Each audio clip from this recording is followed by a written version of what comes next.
Kabanata 12, Placido Penitente.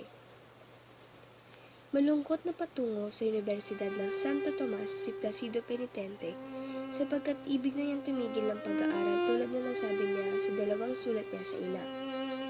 Pinakiusapan lamang siya ng ina na kahit bachiller sa artes ay matapos niya. Nasa ika-4 na taon na siya.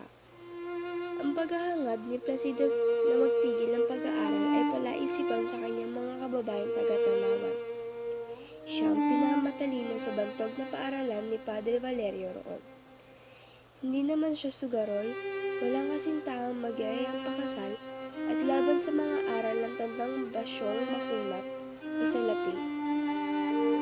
Nagulat pa si Placido nang makapasok na siya sa Magallanes, dating Santo Domingo, at siya'y tapikin ni Juanito Palais sa balikat. Si Palais ay makapaghangin at paborito ng mga guro. Anak ng mestisong Kastila, mayaman, may pagkahubak. Kinamusta ni Juanito ang bakasyon ni Placido. Pagkatapos ay ibinalita ang pagbabakasyon niya sa Piani kasama si Padre Camora. Nangharana raw sila ng magagandang babae. Wala raw bahay na hindi nila napanahig at may ibinulong kay Placido na ikinamangha tila ng huli. Pangaraw si Basilio sa pagkakaroon ng katibang tulad ni Huli. Pero susuko rin daw si Huli kay Padre Camora. Nagtanong ng leksyon si Palais kay Penitente sapagkat noon lamang papasok ang Cuba. Ulos-ulang pasok noong nakaraang mga araw. May kaarawan ng puro, may pista ng santo. Mayroon ang magbuhay. Ang leksyon daw nila ay tungkol sa mga salamin.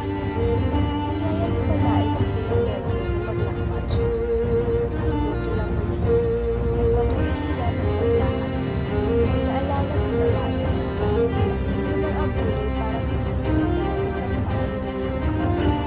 Nagbigay si Placido para magtigil na si Palais at alam din ng matanggihan na nakatutulong maging mga abulay sa pagbasa ng estudyante.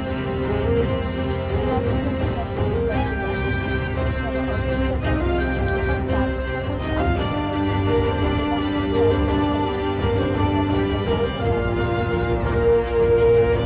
Lumigla at nawala sa loob si Isabel na magpuro sa mag-aaral at magtinginan sa isang bagong na pinagdagdag na karwahe. Nakita na si Juanito Gomez ang kanyang katipan na kasama si Doña Victorina. Si Doña Victorina ay humingi kay Juanito Palais. Si Camilo ay lamang pumasok sa paaralan ay napapalagay ng may paso at kung mayroon ay aalis at magbabayad ng pasanin ngunit pinapasa.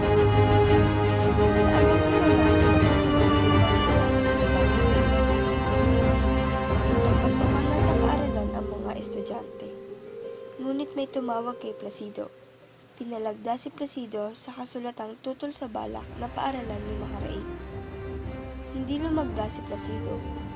Walang panahon basahin ang kasulatan. Naalala niya ang isang amayin na nawalan ng pag-aari nang lumagda sa isang kasulatan di binasa. Ngunit sa matagal na pagpipilitan ay nahuli sa klase si Placido Penitente. Pumasok pa rin si Placido. Hindi napatiyad, pinatunog pa ang takong na sapatos. Inakala niya ang pagkahuli niya ay pagkahatong niya upang siya'y mapuna at makilala ng kanyang guro. Sila'y may mahigit na 150 sa klase at siya nga'y napuna ng guro na lihim na nagbanta. Bastos, magbabayad ka sa akin.